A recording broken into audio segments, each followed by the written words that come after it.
Welcome back to beta squirrel.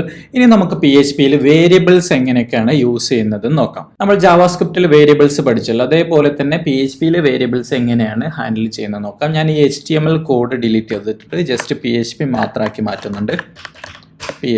നിങ്ങൾ PHP ഫയലിൽ HTML കോഡൊന്നും ഇല്ലെങ്കിൽ നിങ്ങൾക്ക് ആ PHP ടാഗ് ക്ലോസ് ചെയ്യണം നിർബന്ധമല്ല, ഓപ്പൺ ചെയ്താൽ മതിയാവും. PHPയിൽ വേരിയബിൾസ് ഡിക്ലെയർ ചെയ്യാൻ ഉപയോഗിക്കുന്നത് ജാവാസ്ക്രിപ്റ്റിൽ നമ്മൾ var, let, const ഇങ്ങനെയൊക്കെ യൂസ് ചെയ്തിരുന്നു. പക്ഷെ PHPയിൽ നമ്മൾ വേരിയബിൾസ് ഡിക്ലെയർ ചെയ്യുന്നത് ജസ്റ്റ് ഡോളർ സിമ്പിൾ യൂസ് ചെയ്തിട്ടാണ്.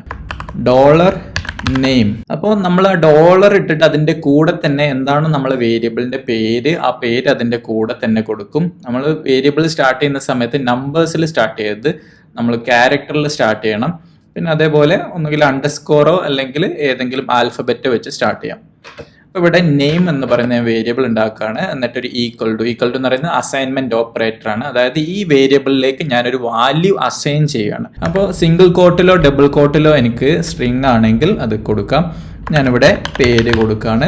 അതിനുശേഷം നമുക്കിവിടെ സെമികോളൻ മസ്റ്റ് ആണ്, സെമികോളനോടെ കൊടുക്കണം. സെമികോളൻ കൊടുത്തതിന് ശേഷം ഇതൊരു വാലിഡ് ആയിട്ടുള്ള PHP വേരിയബിൾ ആണ്. ഇനി ഈ വേരിയബിൾ നമുക്ക് ഡിസ്പ്ലേ ചെയ്യണമെന്നുണ്ടെങ്കിൽ നമുക്ക് ജസ്റ്റ് എക്കോ യൂസ് ചെയ്യാം. എക്കോ ഡോളർ നെയിം ഇങ്ങനെ കൊടുത്തു കഴിഞ്ഞാൽ ആ വേരിയബിൾ നമുക്ക് പ്രിന്റ് ആവും. ഇനി നമ്മൾ ബ്രൗസറിൽ എടുത്തു നോക്കാം. ബ്രൗസർ റീഫ്രഷ് ചെയ്യാണ്. റീഫ്രഷ് ചെയ്ത സമയത്ത് എനിക്ക് ആ വേരിയബിൾ ഇവിടെ കാണാൻ പറ്റുന്നുണ്ട്. ഇതേപോലെ തന്നെ വേരിയബിളിൽ നിങ്ങൾക്ക് എന്തെങ്കിലും ഓപ്പറേഷൻസ് ഒക്കെ വേണമെങ്കിൽ അതും ചെയ്യാൻ പറ്റും. അതായത് $sum ഈക്വൽ ടു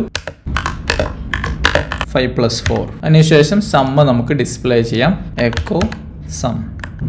അപ്പോൾ 9 നമുക്ക് റിസൾട്ട് കിട്ടിയിട്ടുണ്ട്. ഇതേപോലെ നമുക്ക് വേരിയബിൾസ്, ഇപ്പോൾ ഞാൻ സ്ട്രിംഗ് വേരിയബിൾ ആണ് ഉണ്ടാക്കിയത്. അതേപോലെ നമുക്ക് വേരിയബിൾസിൽ ഏത് ഡാറ്റയും നമുക്ക് സ്റ്റോർ ചെയ്യാൻ പറ്റും. നമ്പേഴ്സ് ആണെങ്കിൽ നമുക്ക് നമ്പേഴ്സ് സ്റ്റോർ ചെയ്യാം. അതായത് സം ഇവിടെ കാൽക്കുലേഷൻ ചെയ്ത് വരുമ്പോൾ അതിൻ്റെ ടോട്ടൽ സം നമ്പർ ആണ് ഇവിടെ സ്റ്റോർ ചെയ്യുന്നത്. അതേപോലെ തന്നെ നമുക്ക് വേരിയബിൾസിൽ ബൂളിയൻസ് യൂസ് ചെയ്യാം, ഫ്ലോട്ടിംഗ് നമ്പേഴ്സ് യൂസ് ചെയ്യാം. ഈസ് അവൈലബിൾ എന്ന് പറയുന്ന ഒരു വേരിയബിൾ ഉണ്ട്. അത് ഞാൻ ട്രൂ ആണ് കൊടുക്കുന്നത്, ബൂളിയൻ വാല്യൂ ആണ്. ഇതേപോലെ തന്നെ നമുക്ക് ഈ വേരിയബിളും പ്രിന്റ് ചെയ്യാൻ പറ്റും. എക്കോ പോലെ തന്നെ നമുക്ക് യൂസ് ചെയ്യാൻ പറ്റുന്ന മറ്റൊരു ഫംഗ്ഷൻ ആണ് പ്രിന്റ്. ഒന്നെങ്കിൽ പ്രിന്റ് നമുക്ക് ഫംഗ്ഷനായി കോൾ ചെയ്തിട്ട് അതിലേക്ക് നമുക്ക് ആർഗ്യുമെന്റ് പാസ് ചെയ്യാം.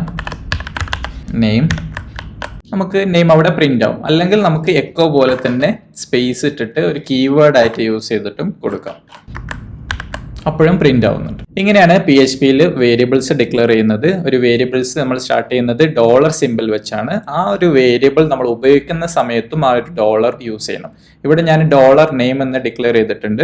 അതിനുശേഷം ഞാൻ യൂസ് ചെയ്യുന്നത് ജസ്റ്റ് നെയിം എന്ന് മാത്രമല്ല യൂസ് ചെയ്തിട്ടുള്ളത്, ഡോളറും കൂടെ കൊടുത്തിട്ടുണ്ട്, ഡോളർ നെയിം. ഞാൻ ഈ വേരിയബിൾ കമന്റ് ചെയ്യുന്നുണ്ട്. അപ്പോൾ PHPയിൽ ജാവാസ്ക്രിപ്റ്റിലെ പോലെ തന്നെ നമ്മൾക്ക് ഡബിൾ സ്ലാഷ് ഉപയോഗിച്ചിട്ട് നമുക്ക് ഒരു സിംഗിൾ ലൈൻ കമന്റ് ചെയ്യാം. മൾട്ടി ലൈൻ ആണെങ്കിൽ ജാവാസ്ക്രിപ്റ്റിൽ നമ്മൾ പഠിച്ചതുപോലെ തന്നെ നമുക്ക് സ്റ്റാർ ഉപയോഗിച്ച് /*. അതിനുശേഷം എവിടെയാണ് നമുക്ക് എൻഡ് ചെയ്യേണ്ടത് അവിടെ */. ഇത്രയും ഭാഗം കമന്റഡ് ആയിരിക്കും. ഇങ്ങനെ മൾട്ടി ലൈൻ കമന്റും സിംഗിൾ ലൈൻ കമന്റും ജാവാസ്ക്രിപ്റ്റിൽ കൊടുത്തതുപോലെ തന്നെ നമുക്ക് PHPയിലും ഉപയോഗിക്കാൻ പറ്റും.